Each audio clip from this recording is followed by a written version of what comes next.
What separates our workout from the NFL's workout is I'm not scared to hurt my athletes. Most of the time, the NFL coach is basically scared to push the athlete hard because they're scared they may lose their job, but I'm here to make my athletes better and to make Randy better, to make him a better player on Sundays. Y'all have been here yesterday to see that workout. I was sick of it. Watching them moaning and groaning. There's more people that do what I do. They go to like training resorts. It's kind of like when you go on vacation, but there's no vacation. There's no vacation here.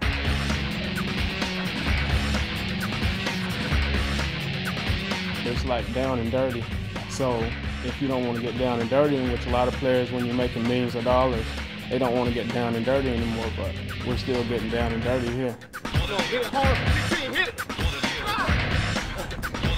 They'll sprint the straightaways as hard as they can, and then they'll jog the sides like a nice trot. That's called Fartlek training. It's just really hard work, man, and dedication. I mean, I'm out here every day. I'm in the weight room 3 times a week, sometimes 4. This is dedication, man. I want it. I want a Super Bowl ring. I want it bad. That's why I'm out here giving everything I got. And if I wouldn't be Moss. If you're not dedicated to this workout, you may last like a week or 2, but then you're going to quit. And we've had several players that's on the NFL rosters right now that came and work out with us, and they last a week or 2 and they quit. It's a learned behavior, working hard. You either have it or you don't. And I think determination is also falls into that category. I believe that there's a strict routine, so to speak, that you have to go through if you want success ultimately at the end. And that's one thing that Randy has taught us all. You doing the whole workout today? Well, we're going to see somebody pass out. Paramedics, 911. The maker can't pass out. I bet you're going to pass out today. Not the maker. Okay. Come on, boys, let's get out now. Go! This might sound mean, but I like to see people hurt. You know, I like to see people bent over. I like people, going to drink that water. Because I do the same. So, I like to see people hurt. Not hurt to where you're going to the hospital as far as, pushing yourself hard, that type of hurt. An athlete is kind of like a car. Some cars come with a governor on it, and you get up to maybe 110 miles an hour and it just shuts off. Some athletes, they like to put governors on themselves at, at 80%, but I like to try and break the governor to get them to where they can go up to 90 and 100 and 110 miles an hour.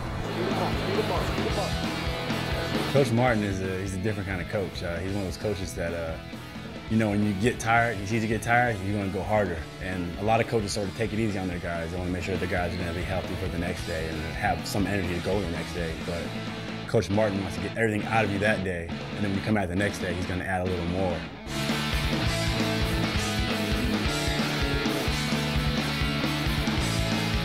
He wants to see who's going to tap out.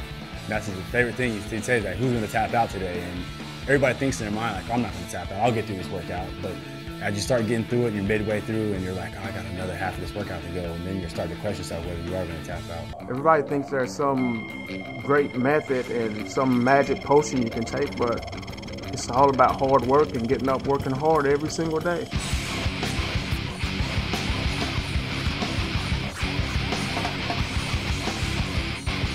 I think working out hard pays off throughout the seasons. To have yourself conditioning like that and working hard like that in the off season, such as myself, is more of it hopefully paying off come like week 13, week 14, and trying to push to the postseason where guys are really packing it in.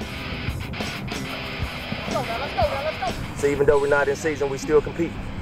That's a good thing about having people to work out with. You can compete. That gains mental toughness, a competitive edge. It's making me a player that never gets tired. It's making me a player that can think mentally clearly while I'm out on the field. And you're just looking at your competition like, I know this guy doesn't work as hard as me in the off season, so that's just another edge for you right there.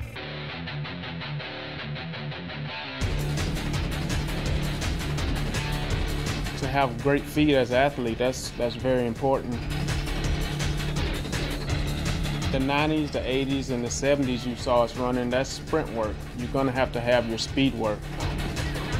Now this is running and cutting. A lot of people don't work their ankles in the off season. They try to run a mile or two to keep the endurance. We've been working this for the last couple months, so we should be all right today. You got to be able to cut as an athlete. That was just another way to be competitive doing the drills.